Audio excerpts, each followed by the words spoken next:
Okay. So, I'm sitting here with the lovely Ruth Franco. And Ruth, today I want to ask you a little bit about your journey to becoming a psychologist in Finland. So what year did you arrive here? I arrived in 2004. Wow, okay. So it's going to be now 20 years. Flippin' heck. Okay. So Ruth, you are a real pioneer. Yes, you get the cap. There were not many others at the beginning. Wow. Okay. So when you first got here, did you know much about Valvira and the process of getting your qualifications recognised? I had no clue whatsoever. Oh wow. I think I was quite young. Right. And I live in some fantasy that I'm going to move to Finland and then things are going to flow easily. I had just graduated. Right. Well, I work already as a clinician in Spain for 2 years. And that was great because that was helpful later. Okay, so your qualification is in Spain is a clinical psychologist. Psychologist, yes. Yeah. Yes. Okay, so you just started your career in Spain, and then you moved here. Then I moved. Yes, okay. And then I assumed that I had to do registration, and straight after I can start working. Okay. But what happened? It happened that it took 3 years. Whoa. Oh my gosh. Before I got registration from Valvira. Why did it take that long? It was, I think there was not a very clear procedure at the time. Right. I believe it has gotten better now. Or at least there is a path that people can follow. And at that time it was very much like going back and forward. Right. So nobody really knew what to do with me. There were mainly 2 issues at the time. Language was not a problem at the time, so it was not a requirement to get registration. But there were other potential problems, the amount of practice that you need to do before you have graduated and after, because I had been working for 2 years, that was not a problem. But the problem was what they call here grado. Yes. Mm-hmm. Yeah. So that you need to write before you graduate. So this is your thesis. Exactly. And we don't have that as a requirement for graduation in Spain. So then they told me that I need to write a grado if I want to get the registration. Okay. And I said, okay, I will write a grado. Wait, let's just take a pause. So you'd come into this feeling quite hopeful. I'm just going to get my license. How did it feel to get this news? It was quite frustrating. Yeah. I got a lot of help from my partner at the time. That was the reason why I came. Mm-hmm. That helped. That Finnish-speaking person, as we know. Right. So he helped you to navigate. Yes, to navigate the system. But then I was, of course, myself having meetings with the university, going there, talking to them, because from Valvira they gave me this instruction that, they gave me the instruction that you should go to the university and they will tell you what to do. Go to the uni? Yes. And then I went to the university and they say, okay, you could write a grado and that will help.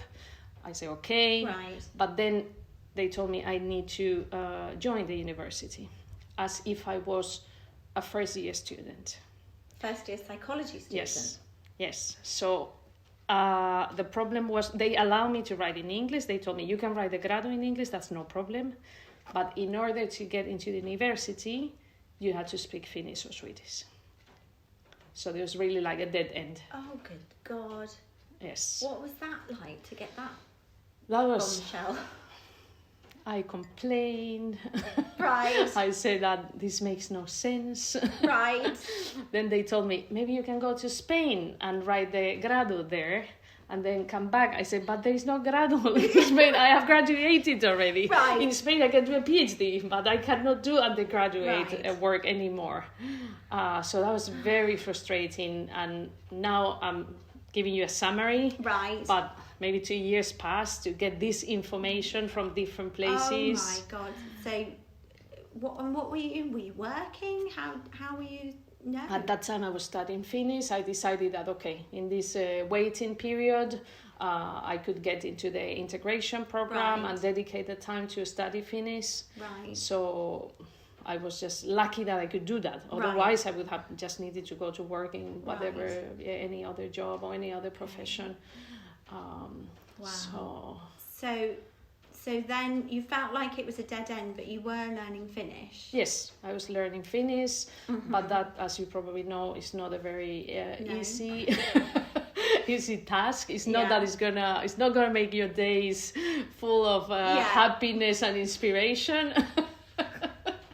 So there was frustration coming from different areas of life. So that was not easy at all. Oh my gosh. And at the same time being separated from my profession, from my colleagues. I couldn't get to know new colleagues because I didn't even know where to go when I was not yet an official psychologist here. So these psychologists and colleagues were sort of like they were kind of like a dream. There were some people in the clouds that you didn't know. I did contact the union, the psicologa, but they told me that they couldn't do anything for me before I would get registration.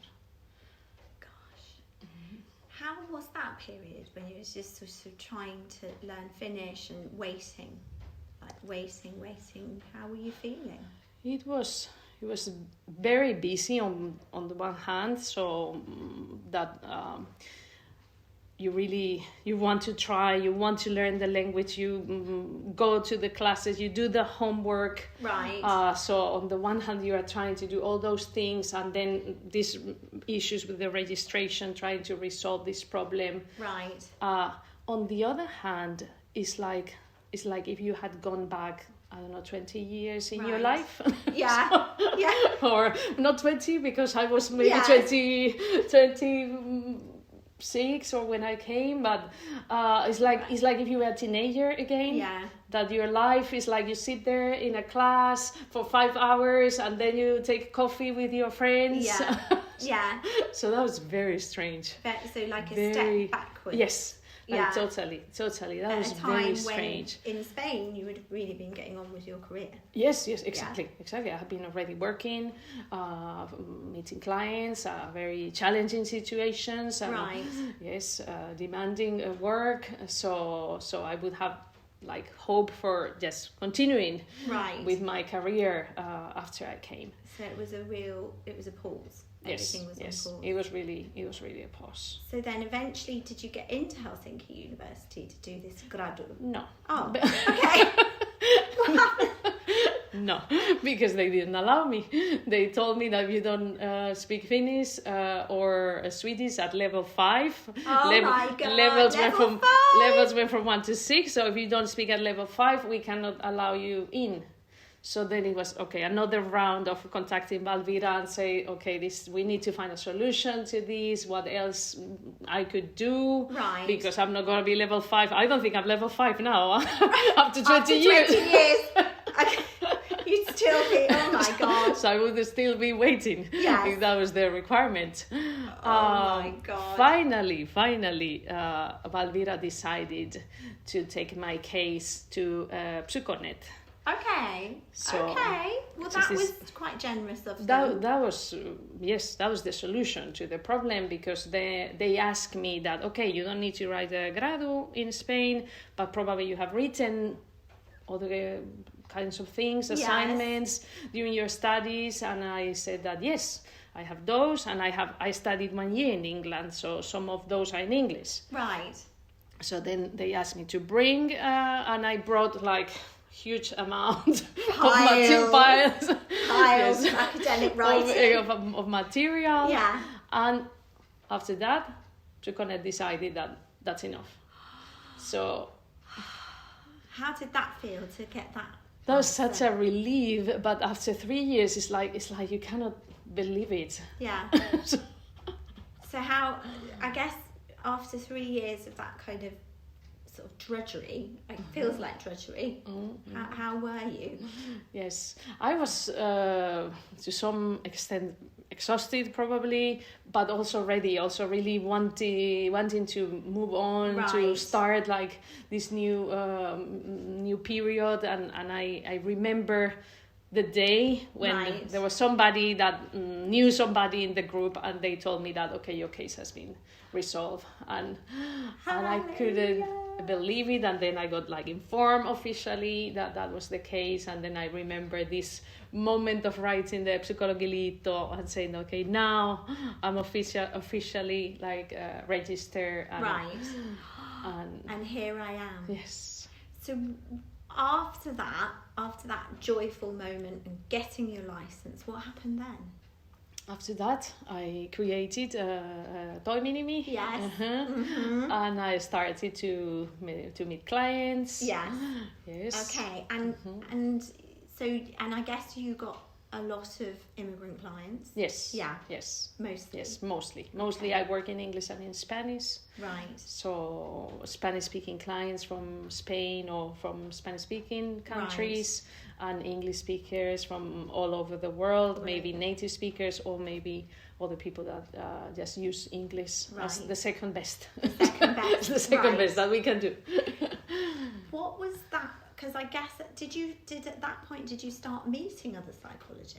Yes. Okay. Yes, I think that was the moment when I started to explore a little bit more, and explore organizations or groups of psychologists, like Psychologists for Social Responsibility. Right. So I joined some of their meetings, and you networked. Yes. Yeah. Exactly. At that point, it was networking, and I think the threshold is, these were all like really nice, really inclusive groups, but nevertheless it's very stressful as a migrant, because of course meetings are going to be mainly in Finnish.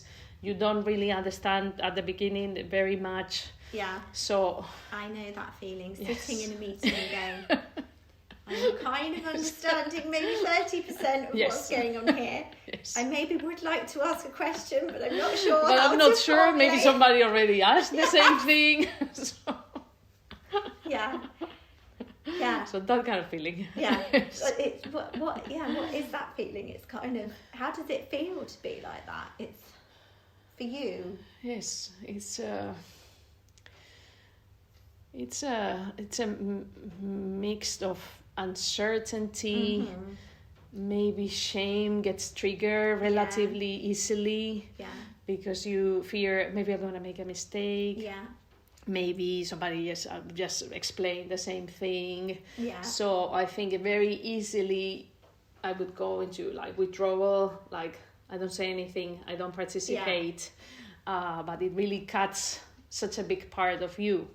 Exactly. Yes. Yeah. And as I said, these were like really nice and supportive groups. Of course. Yes. But it's a sort of and when that part of you is cut for a long time, what ends up happening? I think there is loneliness. Yes. I think there is sadness. There is a part of you that somehow becomes like smaller. Yes. And it takes time there to heal that part and to empower yourself.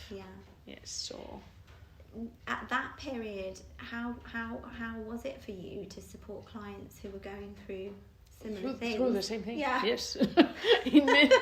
in many ways, through the same thing. So I think it takes a lot of personal work. So I think it's good for psychologists to understand that they need to work also with themselves with whatever tools or support that they have available, because the client situation might be personally triggering also.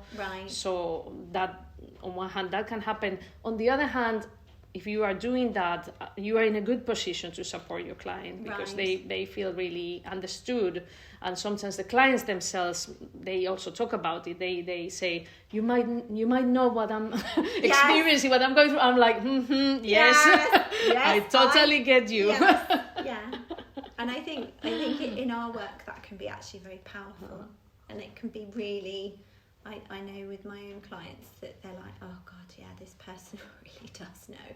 Yes, this stuff. yes, Yeah. exactly. So I think that makes a difference Yeah. for clients. They really appreciate that we can have that sensitivity and that understanding. Yeah, exactly. That they don't need to explain everything. Yeah, So. exactly. So I think before I ask you about, well, actually, let's ask you a little bit about other foreign professionals along the journey. Yes. When did you start meeting others Yes. like you, like us? You mean like migrants? Yes, other migrants. Other migrants. Yes. That probably took much longer. Right. Yeah. Yes, I think that took much longer. Really, I met our colleague Annabelle. Yes. At some And point. we met, didn't we, at Contextia? Yes, we met. Yes. At Contextia, but that was, I would say, much later, because Yeah. Annabelle and me met really many years ago. Yes.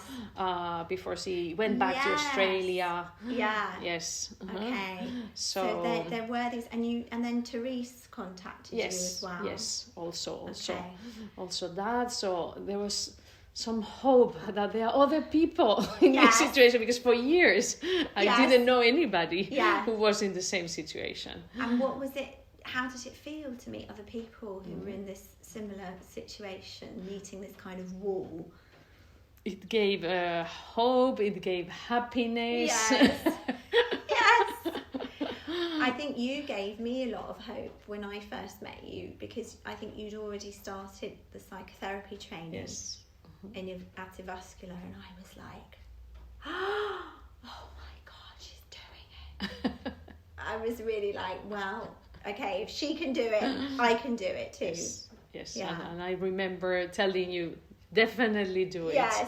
Definitely do it, and you can do it in Swedish, and Yeah. there is such a need also for that service that it's gonna go well. Thank you, Ruth. So what about you with what made you decide to do the psychotherapy training? In Finnish. In Let's Finnish. just make that very clear. In Finnish. In Finnish. To be honest with you, I didn't understand the impact or the that it would have. Okay. So did you went into it a bit yes. blindly? I went into it from the perspective of, I'm a migrant. Right. I don't have, so I have not studied here. I don't have, like, as other people, like colleagues that we spend years together at university. Right. So what would be a way to get something like that? Right. Like more network experiences together, knowledge. Right. So that was mainly from where I started to consider doing Right. psychotherapy training. For networking and growing and Yes. Okay. And creating network also. Right. Networking with Finnish professionals to understand a little bit better. Right. Also cultural differences, how work is done here. Right. So that was mainly my approach. Yeah. I understood, of course, that then my clients could get Kela reimbursement, which was a good thing. Yes. But I didn't understand to which point is a good thing. Okay. So that was not. I didn't understand the system completely. Oh, okay. So what? Okay. Okay. So what did that mean? Yes, it meant that there are very few migrant professionals that have this qualification. Right. So there are very few people that can provide the service. Right. And there are many migrants in need of Right. this service. So does that mean you've been swamped? Yes, that means that I'm like fully booked completely, which is, well, from work perspective, of course, is a good thing. But on the other hand, it shows that really more professionals with a migrant background should be incorporated into the system Right. one way or another, because the need is so huge. Right. How does it feel for you then to have to turn people away?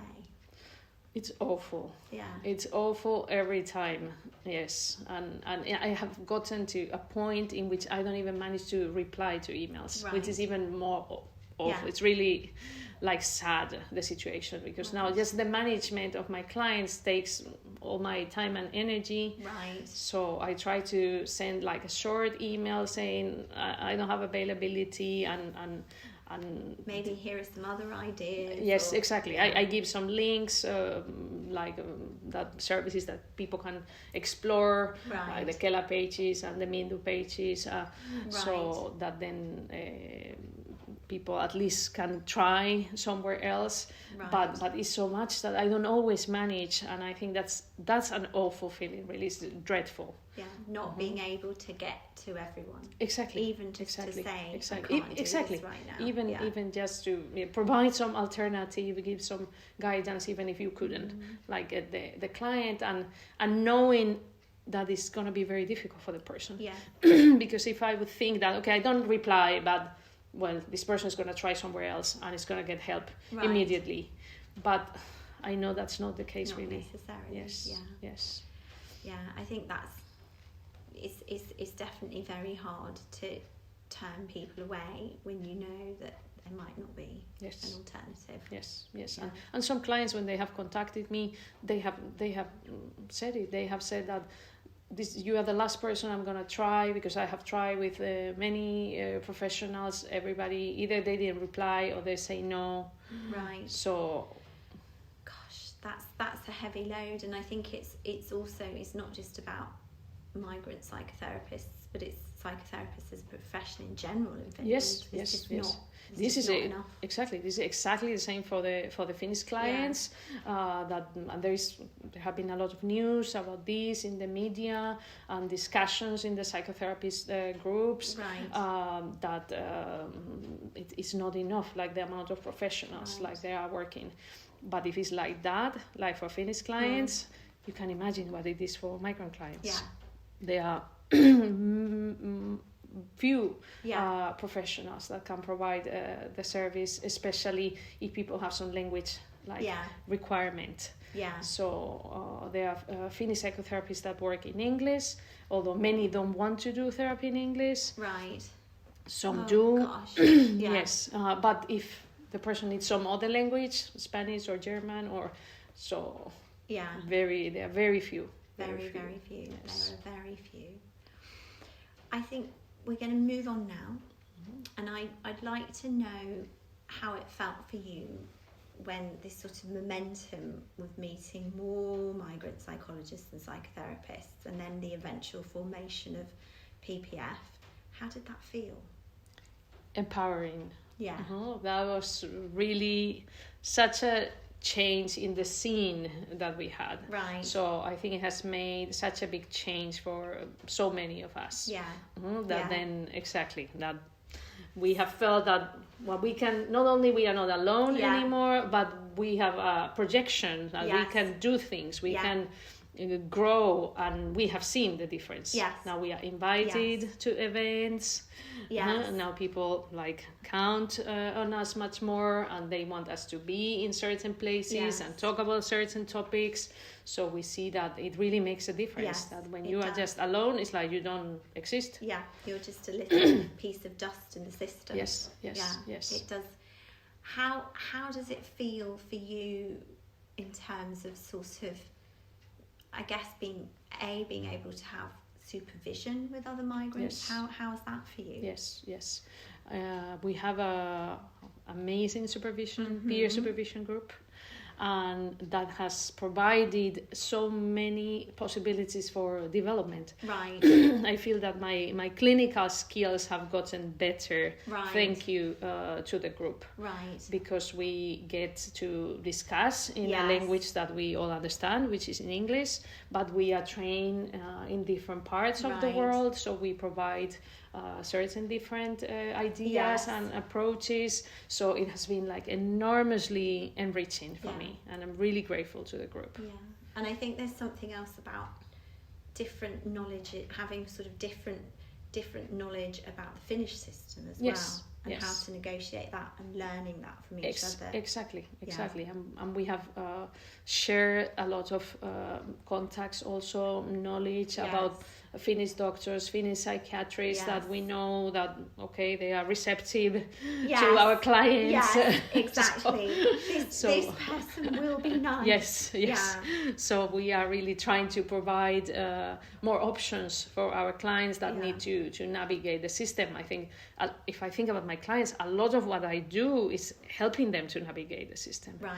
Yes. Apart from the therapy work that we have to do, there is this other layer of giving them information when they need to contact Kela, the TE-toimisto, and the health services in order to progress. Yes, it's very true, and I think that developing the PPF website's been really important for that too. That that information is out there. Yes, and we kind of give immigrants an idea of how to negotiate the system, which is, I guess, having been there ourselves.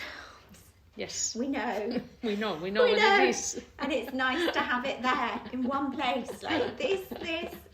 Exactly, and I think that really makes a change also for all of us in PPF. That there is this place where this web page where we can send our clients and they can get information. It's great. I'm going to ask you one last question. You've been on a long journey here in Finland. I would say so too. So after 20 years, how does it feel to be a practicing psychologist and psychotherapist here now? It feels, as you said, as a very long journey. But at the same time, a rewarding journey. And now I would really want to support others and help other people to give, also to help them in the process, to give that hope that is possible. It's possible to get there, because I know that there are all these moments of loneliness, of giving up, of somebody telling you, why don't you study something else? Yes. So now I know that I'm in a privileged position now, when I am registered and I'm a psychotherapist and I have all this work, and I know many professionals, migrants and Finns. So what can we do to help other people to get there also? And to perhaps make the journey just a little bit more bearable. Exactly. That maybe it doesn't need to be so long, maybe it doesn't need to be so lonely, especially. Okay, well, I think that's the end of the interview. Thank you so much, Ruth, for coming today and for doing this whole interview. Thank you so much, Hatty. It was great. Good.